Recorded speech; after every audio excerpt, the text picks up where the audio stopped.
প্রিয় দর্শক, স্বাগতম। আজ আমরা আপনাদের নিয়ে যাব বাংলাদেশের পর্যটন নগরী কক্সবাজারে অবস্থিত একটি গর্বের প্রতিষ্ঠানে, কক্সবাজার সরকারি মেডিকেল কলেজে। বিশ্বের দীর্ঘতম সমুদ্র সৈকতের পাশে গড়ে ওঠা এই মেডিকেল কলেজ শুধু চিকিৎসা শিক্ষার কেন্দ্র নয়, বরং স্বাস্থ্যসেবার এক উজ্জ্বল দিগন্ত। চলুন জেনে নিই এর ইতিহাস, সুবিধা এবং ভবিষ্যৎ। কক্সবাজার মেডিকেল কলেজ প্রতিষ্ঠিত হয় ২০০৮ সালে। বাংলাদেশ সরকারের উদ্যোগে এটি গড়ে তোলা হয় দেশের চিকিৎসা শিক্ষা ও স্বাস্থ্যসেবা সম্প্রসারণের লক্ষ্যে। শুরুতে অস্থায়ী ক্যাম্পাসে কার্যক্রম চললেও ২০১৭ সাল থেকে এটি স্থানান্তরিত হয় ঝিলংজা ইউনিয়নে অবস্থিত স্থায়ী ক্যাম্পাসে। ৩০ একরেরও বেশি জায়গায় গড়ে ওঠা এই ক্যাম্পাসটি প্রকৃতির সৌন্দর্যে ঘেরা, যা শিক্ষার্থীদের জন্য এক অনন্য পরিবেশ প্রদান করে। কলেজটি চট্টগ্রাম মেডিকেল বিশ্ববিদ্যালয়ের অধিভুক্ত এবং এখানে প্রতিবছর প্রায় ৬০ থেকে ৭০ জন শিক্ষার্থী এমবিবিএস কোর্সে ভর্তি হন। ৫ বছরের এই কোর্সে শিক্ষার্থীরা আধুনিক চিকিৎসাবিজ্ঞানের সব শাখায় প্রশিক্ষণ লাভ করেন।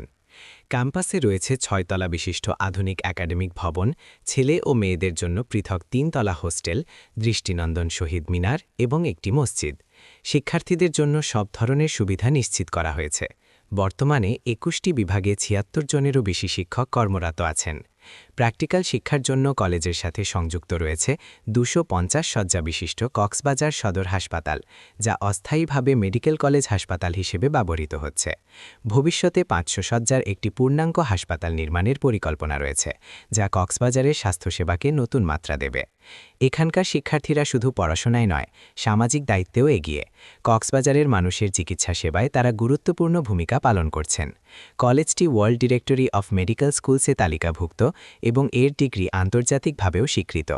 কক্সবাজার মেডিকেল কলেজ শুধু একটি শিক্ষা প্রতিষ্ঠান নয়, এটি স্বপ্নের জন্মস্থান, যেখান থেকে জন্ম নেবে নতুন প্রজন্মের দক্ষ চিকিৎসকরা।